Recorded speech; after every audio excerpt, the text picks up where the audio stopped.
faire de la peinture. Oui. C'est souvent pour ça que ça se vend. Des bidons aussi de lait.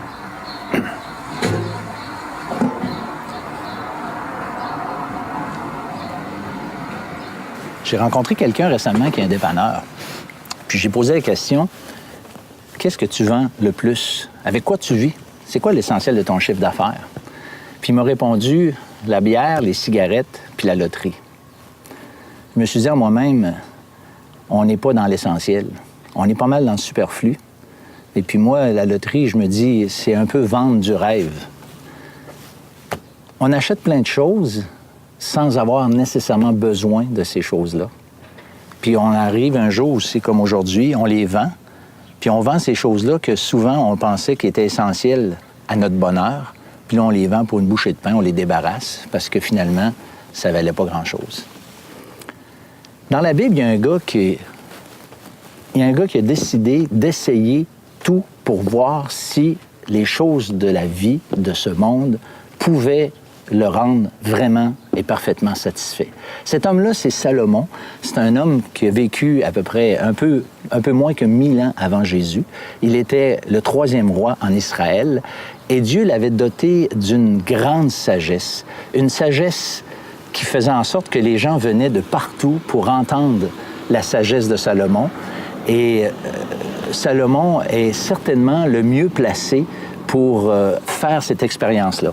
Il y a un vieux chant, une chanson à la fin des années 60 qui disait que si on a l'argent, on n'a pas le temps, puis si on a le temps, on n'a pas l'argent. Et on peut dire que Salomon, il n'y avait vraiment pas ce problème-là. Il y avait le temps, il y avait l'argent et il y avait la puissance. D'ailleurs, cette sagesse de Salomon lui donnait vraiment une longueur d'avance sur l'ensemble de ses contemporains pour faire la réflexion que Salomon a faite. D'ailleurs, la Bible dit qu'on venait de partout pour entendre la sagesse de Salomon.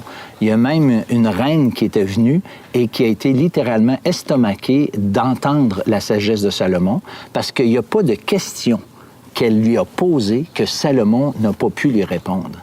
Et Salomon a été vraiment, mais vraiment impressionnant au point que la femme a dit « J'avais entendu parler de toi, mais la réputation m'en avait pas dit la moitié de ce que je vois maintenant. » Elle a été vraiment renversée de la sagesse qu'il avait.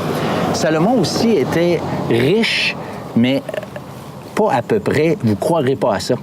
La Bible dit que tout ce qu'il avait pour manger, boire, était en or et que dans son temps, l'argent, imaginez-vous donc, l'argent, on n'en faisait aucun cas. La Bible dit que au temps de Salomon, l'argent était aussi commun que les pierres. Imaginez. Et puis, il était puissant, bien sûr, puisqu'il était roi. Il n'y avait qu'à demander pour recevoir. Et ça, c'était le genre de vie qu'il menait. Maintenant, Salomon a décidé de faire des expériences. Parce que Salomon, avec tout ce qu'il avait, et comme j'ai dit, il y avait vraiment tout ce qu'il fallait pour expérimenter le bonheur et la satisfaction par les choses de cette vie. Et donc, Salomon a décidé de faire vraiment une réflexion. Il a commencé avec la sagesse. C'est marqué, il a appliqué son cœur à la sagesse. Et là, le résultat de ça a été simplement le fait qu'il a dit, ça sert à rien, et plus tu en connais, plus tu souffres, plus tu réfléchis sur la vie, plus tu trouves ça pénible. Ensuite de ça, Salomon, en homme vertueux, a décidé de s'appliquer au travail. Et là, il a commencé à construire. Il a construit des maisons, des vignes, des étangs. Il s'en est payé des choses comme c'est pas croyable. Et malgré ça, Salomon n'a pas été plus satisfait pour autant. Salomon a décidé de se faire plaisir. Il a commencé à prendre un coup.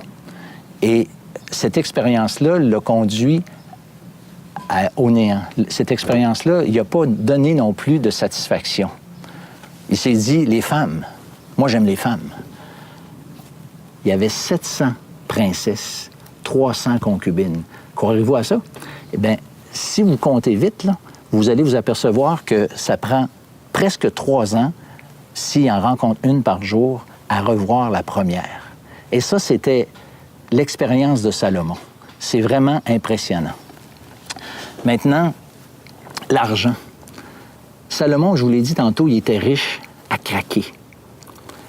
Et pourtant, c'est lui, Salomon, qui a dit « Celui qui aime l'argent n'est pas rassasié par l'argent. » Alors, la conclusion de Salomon, c'était que la perspective de la mort, devant tous ces efforts qu'il avait faits, ça fait en sorte que ça ne sert à rien, que c'est vide.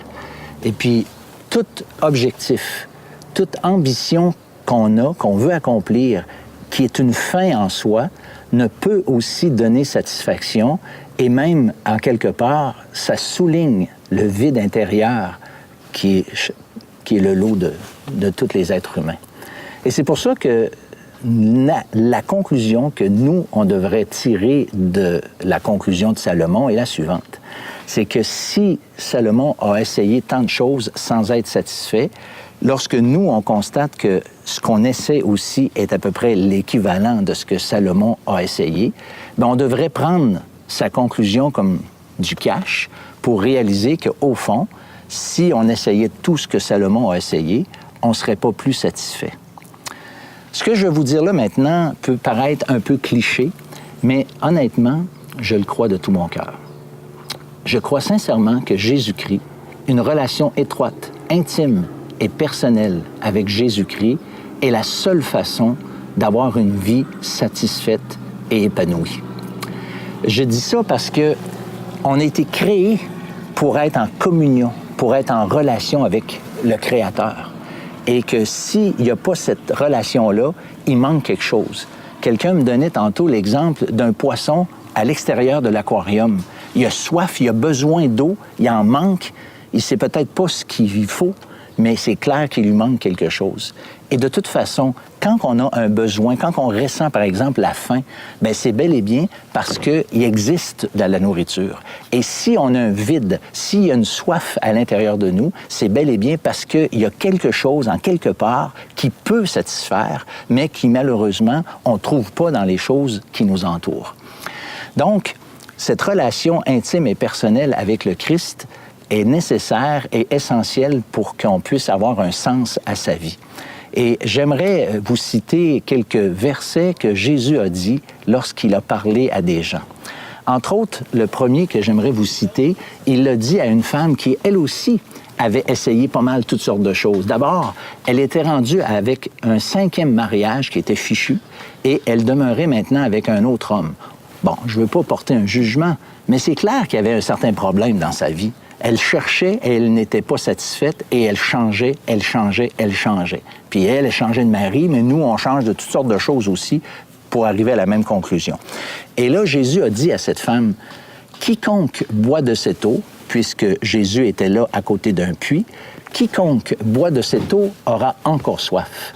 Mais celui qui boira de l'eau que je lui donnerai n'aura jamais soif, car l'eau que je lui donnerai deviendra en lui une source d'eau qui jaillira jusque dans la vie éternelle. » Et Jésus a dit aussi à un autre moment à d'autres personnes ce qui suit. « Si quelqu'un a soif, qu'il vienne à moi, des fleuves d'eau vive couleront de son sein, comme dit l'Écriture. » Et encore, ailleurs, Jésus de dire, « Je suis le pain de vie. Celui qui vient à moi n'aura jamais faim, et celui qui croit en moi n'aura jamais soif. » Voyez-vous, ces textes nous parlent clairement d'un retour à la dimension éternelle et un retour aussi à la satisfaction, puisque Jésus parle clairement de cette eau qui va jaillir. Il est question ici d'abondance, il est vraiment question de quelque chose d'extrêmement enrichissant, quelque chose qui nous amène l'épanouissement dans nos vies. Et cette relation intime et personnelle, malheureusement, elle a été rompue à cause du péché dans l'histoire de l'être humain et dans nos propres vies, qui fait en sorte qu'on a maintenant besoin d'être réconcilié avec Dieu. C'est pas possible maintenant de revenir dans cette relation avec Jésus, cette relation intime et personnelle, sans passer par la croix du Calvaire. En fait, la croix du Calvaire est un peu comme un pont qui a été jeté entre nous et Dieu. Un pont qui fait en sorte qu'on peut traverser vers lui, parce que Dieu est un Dieu juste, parce que Dieu est un Dieu qui nous aime, il veut être en relation avec nous, mais le péché nous empêche d'être en relation avec lui. Et lorsque Jésus, sur la croix du Calvaire, a subi de la part de Dieu le jugement qui devait être sur mes épaules et sur vos épaules, eh bien, à partir de ce moment-là, Dieu peut maintenant nous réconcilier avec lui et nous retrouver cette relation intime et personnelle qui était perdue, d'où la satisfaction, parce qu'il y a la dimension éternelle. L'apôtre Paul, il disait, nous sommes les plus malheureux de tous les hommes si notre espérance n'est que de ce monde ou dans ce monde. En vérité, il avait absolument raison. Lui avait connu cette relation avec Jésus-Christ et cette dimension éternelle qu'il avait retrouvée, qui donnait un sens à sa vie, mais qui allait bien au-delà du cimetière, qui allait bien au-delà de la tombe, qui incorporait, si vous voulez, rien de moins que l'éternité. Donc, à partir de maintenant, on peut retrouver cette relation intime et personnelle avec Dieu. Vous n'avez qu'à lui demander simplement, reconnaître d'abord votre état, reconnaître que vous avez un vide, oui. Peut-être que vous n'êtes pas 100% insatisfait, mais vous devez reconnaître qu'il vous manque probablement rien de moins que l'essentiel. Et que vous voulez retrouver cette relation, cette communion que vous avez perdue ou que vous n'avez jamais eue, en fait, avec Dieu.